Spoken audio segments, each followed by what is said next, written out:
자, 72쪽 보면 여러분 박시전 나오거든요. 박시전 문학 72쪽이요. 기문학 인사예요. 자, 박시전은 여러분 고전 소설입니다.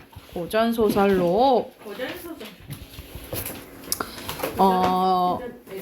제목이 박시인데 이 박시가 여성이에요. 그래서 이게 대표적인 여성 영웅 소설이라고 생각하시면 되고 배경이 언제냐면 병자호란 때입니다. 병자호란 우리 조선의 왕 언제 시기인지 알아요? 뭐요? 왕이 태종. 그 후에 많이 후. 태종. 예종. 거종은 너무 갔어요. 인조 때입니다. 인조 때입니다. 인조 때. 그래서 우리 남한산성에서 한 달간 갇혀 지냈던 거 혹시 기억이 나나요? 제가 남은 뭐요? 안 들어봤어요? 안 들어봤는데요. 아 그래요? 이제 배울 거예요, 여러분. 이제 3학년 때 한국사잖아, 그치? 한국사 하니까 배울 건데 우리가 조선시대 때 큰 전쟁이 두 번 있어요. 첫 번째는 임진왜란. 임진왜란은 누가 쳐들어온 거? 일본이 쳐들어온 거고. 병자호란. 그다음 이제 후에 의미사변. 거의 100년 후에 일어났던 게 병자호란이에요. 병자호란은 누가 쳐들어온 거냐면 일본. 청나라가 이제 쳐들어온 거예요. 그래서 이 청나라 임진왜란은 여러분 우리가 막은 전쟁이야. 우리가 막은 전쟁이라고 생각하시면 되는데 병자호란은 우리가 완전히 진 전쟁이라고 생각하시면 돼요. 그래서 삼전도의 굴욕이라고 해서 인조가 막 피가 나도록 이제 머리를 조아렸다고 하죠. 그쵸? 그래서 그 이후에 이제 세자랑 대군을 볼모로 이제 청나라로 데리고 가죠. 그래서 그 데리고 소현세자가 이제 온 후에 어떻게 돼? 1년에 죽어요. 그다음에 공림대군이 그 다음에 왕인 효종이 됩니다. 그런 이제 전체적인 스토리인데 말 그대로 병자호란은 진 전쟁이에요. 그러면 말 그대로 우리나라가 여파가 되게 컸겠지. 그리고 백성들도 힘들었겠고. 그래서 이 소설은 박시전은 창작 의도로 많이 묻거든요. 이 창작 의도는 뭐냐면 우리의 말 그대로 우리 민족성이 막 전쟁에 졌으니까 많이 사기가 이제 저하됐을 거 아니에요. 그쵸? 그래서 다시 한번 민족성을 고취시키는 소설이라고 생각하시면 됩니다. 근데 역사적인 사실을 완전히 바꾸지는 못해요. 근데 일부분 박씨가 이 청나라한테 복수하는 장면이 나온다라고 생각하시면 됩니다. 특히 여성을 주인공으로 내세운 거는 우리가 전쟁은 보통 누가 해? 남자가 하잖아. 근데 전쟁이 졌다는 것은 남성에 대한 약간 비판 의식도 들어가 있다라고 생각하시면 돼요. 그래서 전체적인 이야기 봐보면 자 이상공의 아들 이시백은 실존 인물이에요. 그래서 실존 인물 등장시켜서 약간 사실감을 준다라고 보시면 되고요. 어려서부터 총명하여 보는 사람마다 칭찬을 아끼지 않았다. 어느 날 박처사가 이상공을 찾아와서 이시백과 자신의 딸을 정혼시키자고 결혼시키자고 얘기를 해요. 이 박처사의 뛰어난 재주를 흠모하던 이상공은 좋아 결혼시키자 라고 한 거야. 그런데 혼례를 치른 뒤에 이시백은 그때 이제 자기 아내를 보게 됐는데 아내가 너무 못생겼던 거예요. 그래서 말 그대로 대면하지도 않아요. 그래서 말 그대로 우리가 결혼을 하면 부부간의 정이 좋아야 되는데 남편이 아내가 너무 못생겼으니까 멀리 하는 거야. 그래서 결국 박씨는 후원의 피화당, 화를 피한다라는 뜻입니다. 피화당을 지어서 혼자 지내요. 그래서 하룻밤 만에 옷을 져내고 비로 먹은 망아지를 사서 100배 이윤을 남기는 등 그런데 얼굴은 못생겼지만 능력이 아주 좋습니다. 비범한 능력을 보입니다. 이후 이시백은 박씨가 건네준 연적을 사용해서 과거 시험에서 1등을 하고 그 후에 박씨가 허물을 벗어서 완전한 미인이 돼요. 미인 되니까 당연히 남편은 좋아하겠죠. 그래가지고 이시백은 박씨를 왕대했던 것을 늦추며 용서하고 부부간의 정이 날날로 깊어갑니다. 청나라 점점 세력이 커진 청나라는 임경업이 있는 의주를 피해서 동쪽으로 돌아 조선을 침략하려고 하는데 박씨가 이것을 미리 알고 조정에 임경업을 얼른 불러라 라고 이제 얘기를 해. 그런데 간신 김자점의 반대로 무산이 됩니다. 결국 조선은 청나라의 장수 용골대와 용울대의 형제에 크게 패하고 여러분 용골대는 실존인물인데 용울대는 실존인물 아니에요. 그래서 임금마저 남한산성에 피하게 돼요. 그래서 이 남한산성에서 한 달간 버티다가 결국 항복하게 됩니다. 장안을 차지하고 재물을 약탈한 용울대가 박씨가 머무는 피화당을 침범하나 12개화의 손에 목숨을 빼앗기게 되는데 이에 분노한 용골대가 동생의 원수를 갚기 위해서 피화당에 오지만 박씨의 뛰어난 도술 앞에 굴복하게 됩니다. 조정으로 돌아온 임금의 박씨의 말을 듣지 않은 것을 후회하며 그 공을 칭찬하면서 정열분의 칭호를 내리고 이후 박씨의 덕행이 온 나라에 퍼지며 박씨는 행복한 여생을 보낸다라는 이야기라고 보시면 돼요. 여생이 뭐예요? 나머지 인생이라고 생각하시면 돼요. 그러면 뒤로 넘겨서 본문 한번 봐볼게요. 자, 박씨는 초당 이름을 피화당이라고 했대요. 개화는 박씨 시녀예요. 개화와 더불어 피화당에서 외로이 지내며 집 뒷뜰 전후좌우로 여러 가지 종류의 나무를 가져다 심었는데 동쪽에는 푸른 기운을 따라 푸른 흙으로 나무 뿌리를 북돋우고 서쪽에는 흰 기운을 따라 흰 흙으로 남쪽에는 붉은 기운을 따라 붉은 흙으로 뿌리를 북돋았다. 북쪽에는 검은 기운을 따라 검은 흙으로 그 뿌리를 북돋우고 중앙에는 누런 기운을 따라 누런 흙으로 뿌리를 북돋아 오색영롱하게 심어놓고 때에 맞춰 정성스럽게 물을 주었대. 박씨 그날 궁궐이던 상공은 시아버지 얘기하는 거예요. 이 상공 개화를 불러서 물어봅니다. 요즘 부인이 무슨 일로 소일하더냐? 뒷뜰에 온갖 나무를 심으시고 소녀로 하여금 기르게 하고 있습니다. 상공이 개화를 따라 들어가 주위를 둘러보니 온갖 나무가 사면에 무성하게 자라 있었대. 나무는 용과 범이 변하여 바람과 비를 부는 듯하고 가지는 무수한 새와 뱀이 서로 꼬리를 맞댄 듯했다. 그 모습은 너무나 엄숙하여 똑바로 쳐다보기 어려울 정도였대. 이 사람이 곧 신선이구나. 나로서는 감히 그 재주를 헤아릴 수 없을 것이다. 하고 거듭 탐복하며 감탄하면서 박씨를 불렀대. 저 나무는 무슨 일로 심었느냐? 라고 물어보니까 길룡화복은 인간의 삶과 늘 함께 있는 것입니다. 뒷날에 무슨 일이 생겼을 때 저 나무로 미리 막아보고자 심었습니다. 뒷날에 무슨 일이란? 무슨 사건이 일어난다 했어? 병자호란 일어난다 했잖아. 이것을 이제 대비를 미리 해놓은 거야. 그렇다면 혹시 이 집 이름을 피화당이라는 것도 그와 관련 있는 것이냐? 그러옵니다. 상공은 그 까닭을 자세히 알고 싶어 다시 물었지만 박씨는 말을 아꼈대.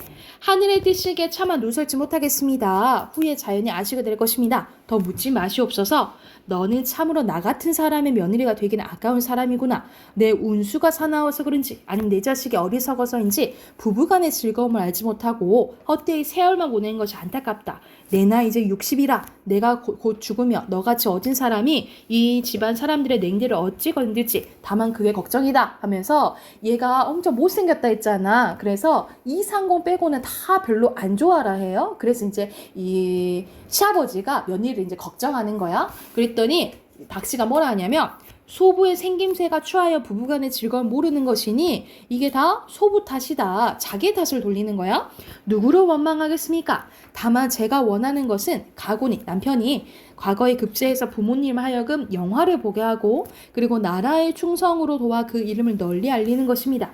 그런 후에 다른 가문의 아내를 얻어 자식을 낳고 탈없이 오래 산다면 전 죽어도 여한이 없대. 완전 성인군자 납셨지, 그치? 그래서 여기서는 그때 당시에 이제 유교적 가치관이 되게 가득했다라는 것을 알 수 있는 부분이라고 보시면 돼요. 그래서 말 그대로 이제 여성의 지위는 조금 낮고 그리고 항상 여성은 남자를 이제 보필해야 되고 이런 게 이제 드러나는 거죠.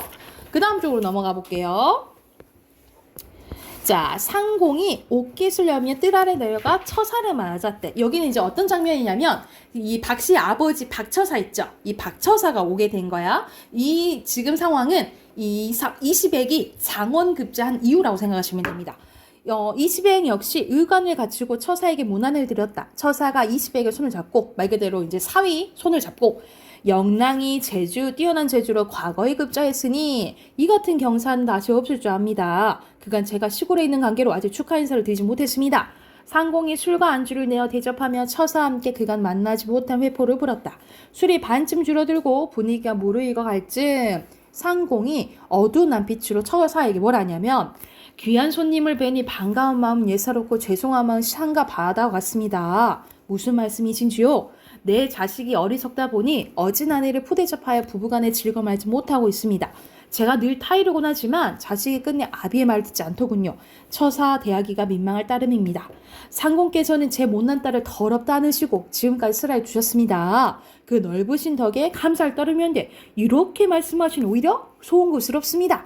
예사롭지 않은 며느리가 늘 외롭고 힘들게 지내기에 드리는 말씀입니다 하니까 사람의 팔자가 기륭하고 다 하늘에 달린 겁니다. 그래서 박씨나 이 박처사나 다 하늘에 달렸다라고 얘기하죠. 그쵸? 이런 게 다 정해져 있다라고 생각하는 것을 뭐라고 하냐면 운명론적 세계관이라고 해요. 그래서 여기서는 운명론적 세계관이 반영돼 있다라고 보시면 돼요.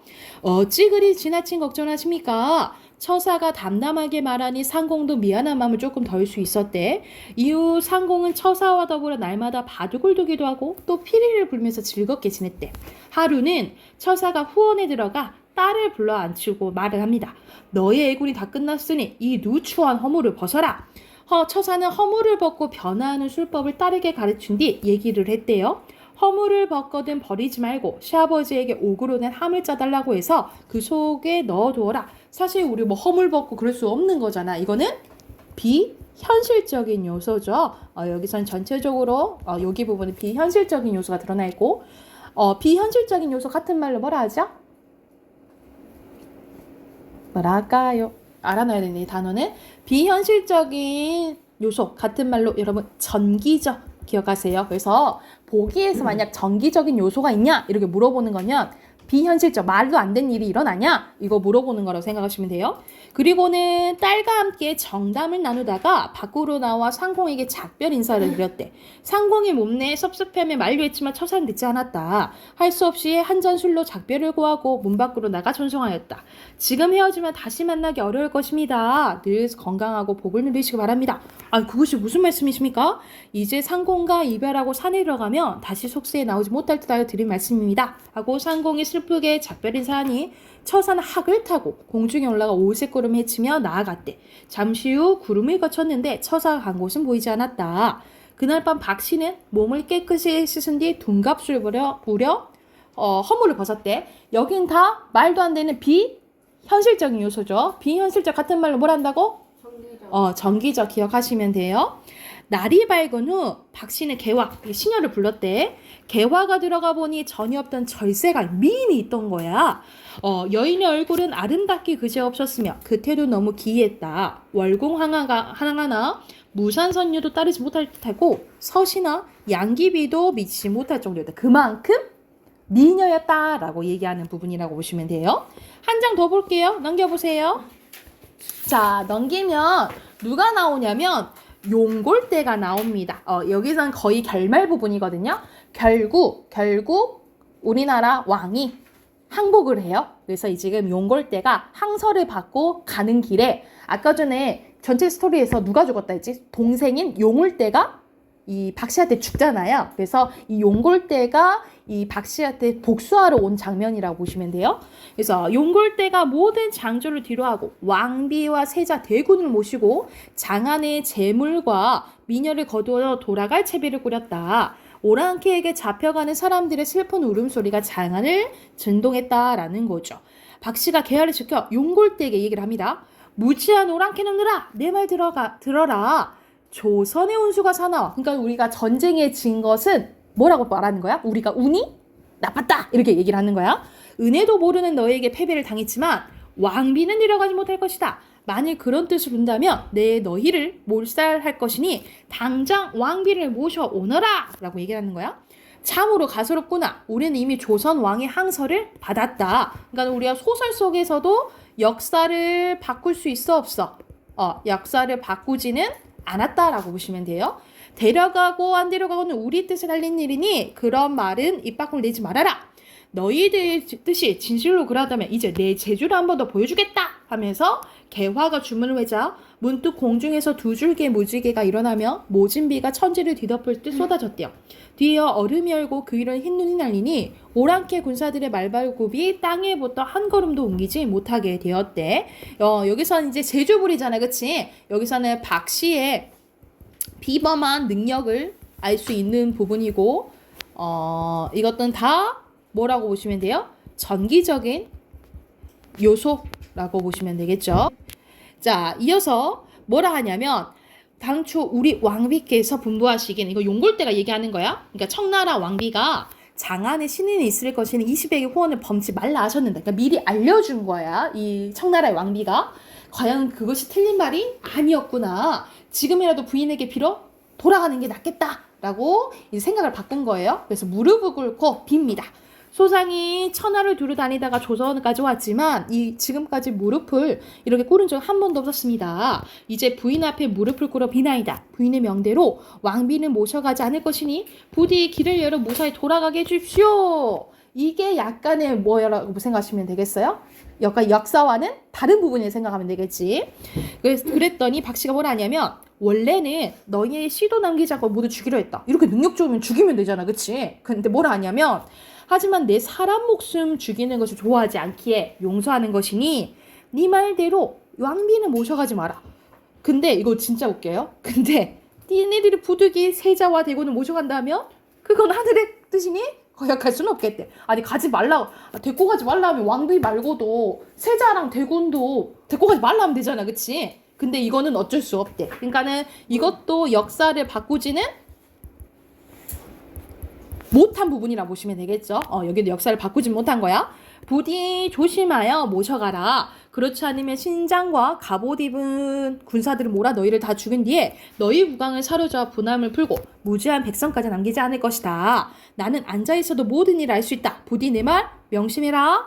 그리고 용올 때는 이 말을 듣고 다시 한번 얘기합니다. 말씀드리기 황송하오나 소장의 아우 머리 주시면 부인의 태산 같은 은혜 있지 않을 것입니다. 듣거라. 옛날 조양자는 지백의 머리를 오치라고 두고 진양성에서 패한 원수를 갚았다 더구나. 그러니까 옛날의 이야기, 고사, 옛날 이야기 고사 인용한 거예요. 우리도 용울 때 머리를 내어주지 않고 남한산성의 패한 분을 조금이라도 풀려고 한다. 여기 밑줄 그어놓자. 여기서는 중요한 게 뭐라 있어? 이 박시전을 지은 이유가 중요하다 했잖아. 그치? 이게 박시전의 창작 의도라고 보시면 돼요. 말 그대로 패한 것을 말 그대로 이제 좀 갚아주고 싶은 거지. 아무리 애걸해도 그렇게 하지 못할 것이다. 이 말을 들은 용골대는 그저 용골대의 머리를 보고 통곡할 수밖에 없었다라는 내용입니다. 그래서 창작 의도 중요해요. 자, 앞으로 가서 주제 쓰고 해당하는 문제 풀게요. 자, 여러분 74쪽 가보자. 잠깐 74쪽 가보자. 74쪽 보면 이건 대표적인 영웅소설, 특히 여성 영웅이죠. 그리고 전쟁 나와서 군담 소설이에요. 여기서는 전기적 나오죠. 전기적 어떤 요소라고? 비현실적인 요소라고. 그리고 전지적 작가 시점이고 배경은 병자호란 때입니다. 주제 쓸게요. 범아 주제 쓰자. 여기서는 청나라에 대한 적개심과 민족의 자존감을 회복하고자 하는 게 이 전체적인 주제 그리고 창작 의도라고 생각을 하시면 됩니다. 자, 앞으로 가서 한 장 앞으로 가서 73쪽부터 80페이지까지 문제 풀게요.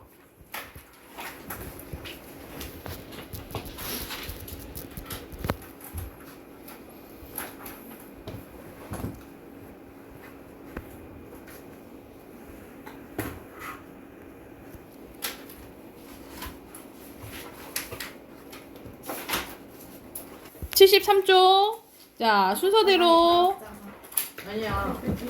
내 말이 안 맞아. 5 X. X죠. 마이크 3. 자, 1번에 적절한 것은 3. 3번. 아닌가? A가 뭔데? 몰라요. 못생긴 거?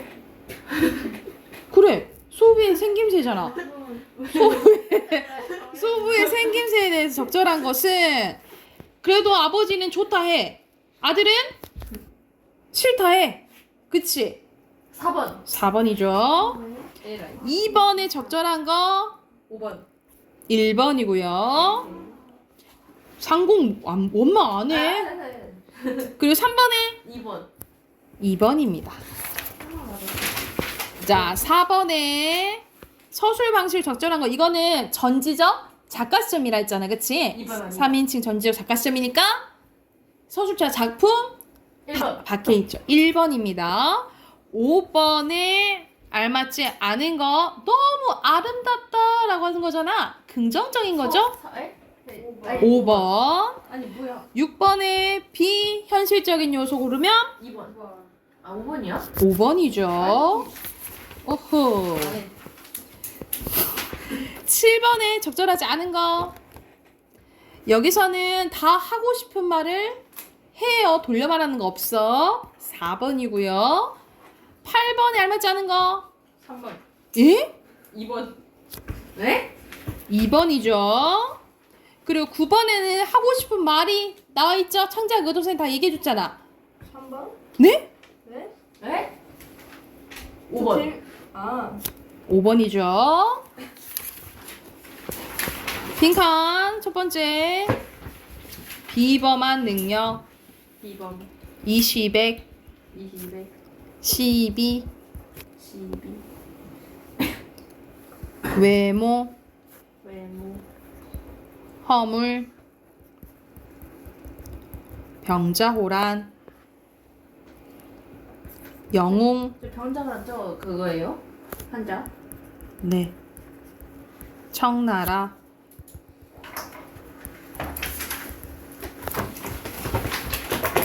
비문학 꺼내봅시다. 32쪽이에요. 20분밖에 안 됐어. 행복하지 않은데 안 보면 안 돼요? 행복 에우다이모니아입니다. 오 에우다이모니아. 자 이렇게 어렵네. 32쪽부터 39쪽까지 푸시면 되겠죠? 네? 72쪽부터 73쪽인데요. 네? 72쪽부터 73쪽. 아 선생님 잘못했다. 사회분이죠. 저 에우다이 뭐냐 하고 싶어요. 아 이거 했잖아. 했는데 왜 나 왜 여기 아, 저 폈지? 먼저 탐사선 싫어요. 그래프 이거 아 나 선생님 왜 여기 폈지? 아니 뭐 과학 나와. 과학 나와. 64쪽부터죠?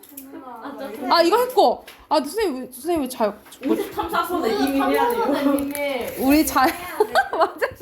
72쪽이다. 아니 국어학원에서 과학을 왜 해요? 72쪽입니다. 72쪽부터 1, 2 푸시면 되겠죠? 선생님이 잘못 봤네. 제가 과학만 보면 알레르기 일어나서 안 하면 79. 우리 서연이 이제 과학 잘하잖아. 진짜 광무세요. 소리에서 과학 92쪽이니까 72쪽, 조용, 집중. 72쪽부터 79쪽. 문제 쭉 푸세요. 쌤. 자, 72쪽 보면 여기서는 우주 탐사선의 비밀에 대해서 얘기 나오는데 내용 같이 가볼게요.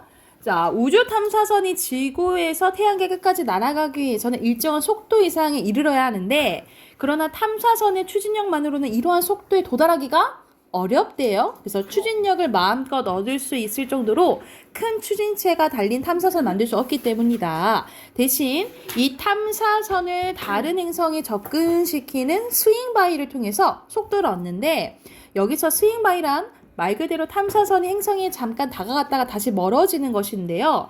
탐사선이 행성에 다가갔다가 멀어지는 것만으로 어떻게 속도를 얻을 수 있는지 그 원리에 대해서 알아보제. 원리가 이 문단에서 나오겠죠.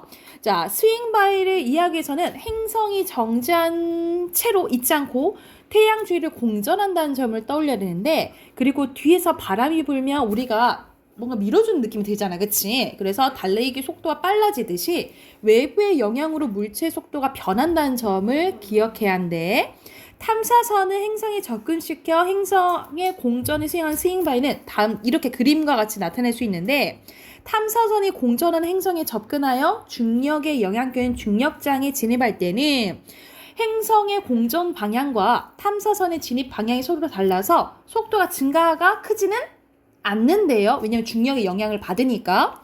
그런데 이 탐사선이 여기 곡선 있죠. 이 곡선 궤도를 그리며 바꿔 나가는 공전 방향에 가까워지면 이렇게 나갈 때 있지, 그치? 나갈 때 속도가 크게 증가된대. 왜냐하면 이유가 바로 나오네. 탐사선이 행성에 멀어지는 방향이 행성의 공전 방향에 가까울수록 스윙바이를 통한 속도 증가 효과가 크기 때문이라는 거죠. 그리고 탐사선의 속도 증가에 행성의 중력도 영향을 미치는데요.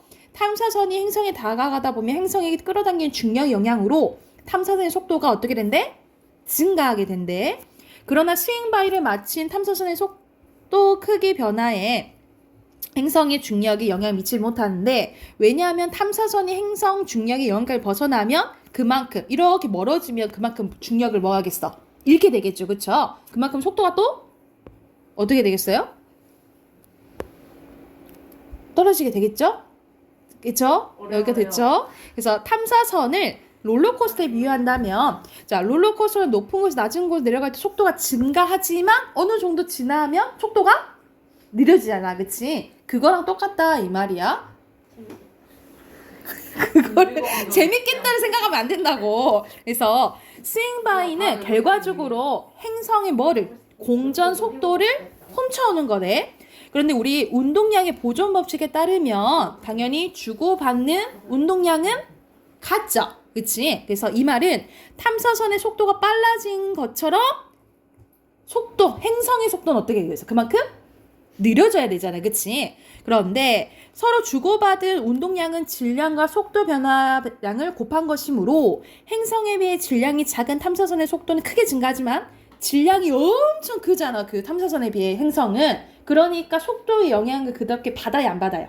안 받는다 이 말이에요. 그래서 실제로 스윙바이 속도를 통해 초속 8.9km의 속도를 얻은 갈릴레이호로 인해 지구의 공전 속도는 1억 년 동안 1.2cm 정도 늦어지게 됐다라는 거죠. 그러니까는 영향을 받는 게 아주 미세하다라고 생각을 하시면 돼요. 뭐야? 그러면 1번에서 답할 수 있는 질문이 아닌 것은, 이건 거의 내용의 일치 문제잖아. 여기 안 나온 건 뭘까요? 여기서 안 나오는 거는 4번.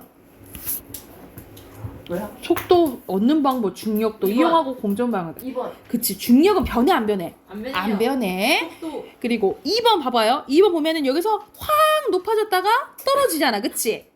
알맞지 않은 것은? 4번. 그렇지. 4번이죠. 여기서 B랑 C는 완전 다르지. 그치? C는 크게 증가하잖아요. 자, 여기서 OX 문제네. 순서대로 X. O X. 자전이고 공전이죠. 그쵸? X O 네? 오. 왜? 그리고 그만큼 빨라진다? 질량이 크니까 그렇게 안 빨라진다고. X. 자, 여기서 중심 내용은 스윙바이 들어가야겠죠. 스윙바이를 하는 이유와 스윙바이의 원리에 대한 내용이다 라고 보시면 됩니다. 빈칸 넣을게요. 순서대로 행성, 공전, 증가, 추진력. 잘했다. 옆에 어휘 갑니다. 탐사선, 공전, 행성. 밑에 O, X, X예요. 자, 두 번째 거 가보자. 두 번째 거는 거의 생물 문제네요. 그쵸? 염증 반응에 대한 겁니다. 자, 우리가 상처 났을 때 피가 멈춘 후에도 그 다친 비가 빨갛게 부어오르고 열과 통증이 동반되기도 하고 고름이 생기기도 하는데, 이걸 다 뭐라 한다는 거야? 염증 반응인데, 그럼 이 염증 반응이 어떻게 일어날까라는 거네요. 염증 반응은 우리 몸에 침입한 바이러스나 박테리아 등의 병원체를 제거하여 병원체가 몸 전체로 퍼져나간 것을 방지하고 손상된 세포나 조직을 제거하여 수리를 시작하기 위한 면역 반응 중에 하나를 염증 반응이라 한다는 거야. 면역 반응에서는 병원체의 다양한 신체를 보호하는 역할을 하는 혈액속 백혈구가 주로 관여하게 되는데, 염증 반응도 예외는 아니다. 그러나 체내에 들어오는 특정 병원체를 표적으로 하는 다른 면역 반응과는 달리 염증 반응은 병원체의 종류 가리지 않고 나타난다라는 거야. 이게 염증 반응의 특징이라고 보시면 되겠죠. 그럼 염증 반응은 어떻게 일어날까? 가령 여러분 가령 이런 얘기하면 다 예시라고 보시면 돼요. 가령 뾰족한 핀으로 찢긴 피부가 병원체가 침입해 감염을 일으키는 상태가 되면 병원체들은 우리 몸의 여러 조직에 상주하고 있는 섭취 능력을 가진 대식세포에 의해서 포식되어 파괴되기 시작하는데 대식세포 표면에는 병원체의 고유한 특징을 인식할 수 있는 수용체가 있어서 이것이 병원체의 표면의 특정적인 분자들을 인식해서 뭐랑 결합한대? 병원체와 결합하면 대식세포가 활성화되어서 뭘 삼킨대요? 병원체를 막 삼키는 거야. 이러한 반응과 더불어 피부나 내장기관을 둘러싸고 있는 조직의 일부에 분포하고 있는 뭐가 있대 또? 비만세포가 있는데 이 비만세포가 화학물질은 뭐를 분비한대요? 히스타민을 분비한대. 그래서 여러분 이런 질문들이 나오면 기억할 게 엄청 많아. 그래서 어떤 역할을 하고 있는지 표시를 하시면서 읽으셔야 돼요. 아셨죠? 그리고 이 분비된 히스타민은 화학적 경고 신호를 작용하여 더 많은 백혈구가 감염 부위로 올 수 있도록 어떤 역할을 하는데 혈관을 확장시키네. 여기로 모여. 여기 지금 난리 났어. 하고 이제 혈관을 확장시키는 거야. 그치? 그리고 혈관이 확장되면 혈관 벽을 타고 짜고 있는 내피세포들 사이가 벌어져서 혈장, 단백질, 백혈구 등이 혈액 성분에서 혈관을 쉽게 빠져나올 수 있게 하는데 그래서 얘네들이 이제 모으게 하는 거죠. 이때 봐. 백혈구의 일종인 뭐가 있는데 단핵구가 혈관벽을 통과하여 병원체가 있는 감염 부위로 들어옵니다. 그래서 혈관 속에 있을 때 세포 섭취 능력이 없던 단핵구가 이 혈관벽을 통과한 후 대식세포로 분화하여 얘도 똑같이 병원체를 포식하는 역할을 하는 거예요. 이러한 대식세포는 사이토카인과 케모카인이라는 단백질을 분비해서 병원체를 제거할 다른 방어체제를 유도하는데요. 이 사이토카인은 혈관 내피 속에 작용한 혈관을 또 확장시키고 또 다른 백혈구 일종인 호중구가 혈관변에 찰싹 달라붙도록 하는 역할을 하는데 이 역할을 하는 게 뭐야? 사이토카인이에요. 사이토카인. 그리고 케모카인은 혈관벽에 붙은 호중구가 혈관벽 내피세포를 빠져나와 감염 부위로 이동할 수 있도록 유도하는 역할을 한대요. 그래서 이때 이동한 호중구는 또 대식세포와 같은 방법으로 병원체를 삼킨다라는 거죠. 그러면서 계속 방어 하는 거야. 이 역할을, 이게 염증 반응이라고 보시면 되겠죠. 한편 세포들이 병원체를 포식하여 하게 하는 과정에서 병원체와 함께 죽는 경우도 있는 거야. 그러니까는 나쁜 것만 뭐 없으면 상관이 없는데 이 나쁜 것을 없애면서 내 거도 죽는 거지. 그래서 이렇게 죽어가는 세포나 병원체가 뭐가 되는 거야? 고름이 된다라고 보시면 돼요. 그러니까 고름은 나쁜 것도 죽은 것도 되지만 내가 싸워서 그러니까 전사한 거지. 전사한 것들이 되는 거예요. 그래서 고름은 대식세포에 의해서 점차적으로 제거되기도 하고 압력에 의해서 밖으로 나오기도 합니다. 또한 앞에서 히스타민에 의해 혈관이 확장되면서 상처 부위가 혈장으로 채워지기 때문에 빨갛게 부어오르고 이 상처 부위가 부어올라 신경을 물리적으로 누르면 통증이 나타나기도 한다라는 거. 이게 대표적인 다 염증 반응 과정이라고 보시면 돼요. 그러면 이것도 똑같네. 답을 찾을 수 없는 질문 안 나온 거 뭐 있어요? 4번. 오케이. 4번이고요. 2번에는 2번. 2번이에요? 3번. 3번이에요? 1번. 1번이에요? 5번. 5번. 에이, 지금. 3번. 자, 봐봐. 2번이다. 2번, 3번 중에 있어요. 2번. 2번 아니에요? C가 뭔데? 아니, 실 호중문데. 아니, 호중구가 감염 이루에 있어. 그럼 특정 단백질에 관여했다라고 볼 수 있나요? 강 못해요. 특정 단백질 누가 관여했어? 뭐 하면 호중구가 나온다 했어? 싸우면?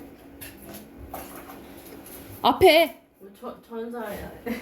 전사기 전에 사이토카인과 뭐였지? 들었는데. 케모카인 얘네들이 관여를 해야 되잖아. 그쵸? 네. 특정 이 단핵구가 역할을 하면 호중구가 나온다 했잖아. 그쵸? 이거는 맞죠? 몰라요. 답은 3번이죠. 3번 뭐가 틀렸어요?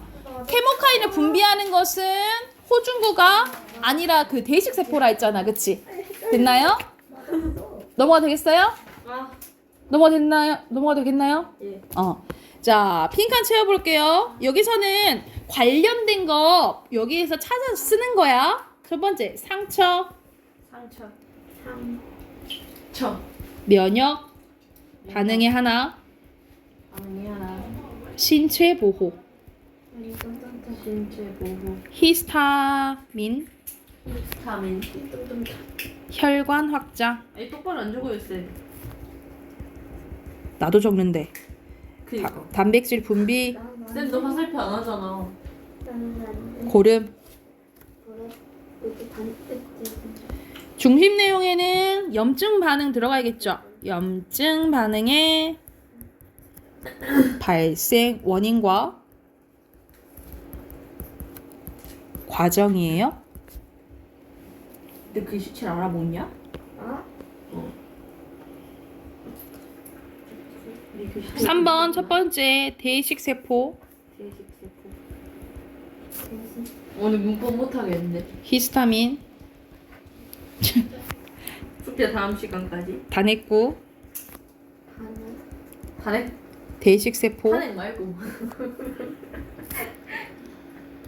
호중구, 옆에도 호중구. 문법 다음까지. 됐나요? 네. 어휘. 아니야. 제거하다. 자, 여기 초성 힌트 있네요. 제거하다, 포식하다, 후식이 뭐야? 접어 먹는 거요. 개입. 관여하다, 아니 개입 안 돼요? 그게 끼어드는 거고. 활성화하다, 아니. 활성화되다. 그 다음에 방지하다. 방지하다. 6번에 인식하다, 분포하다. 분포하다, 유도하다. 유도하다. 쌤 하도 안 적어요.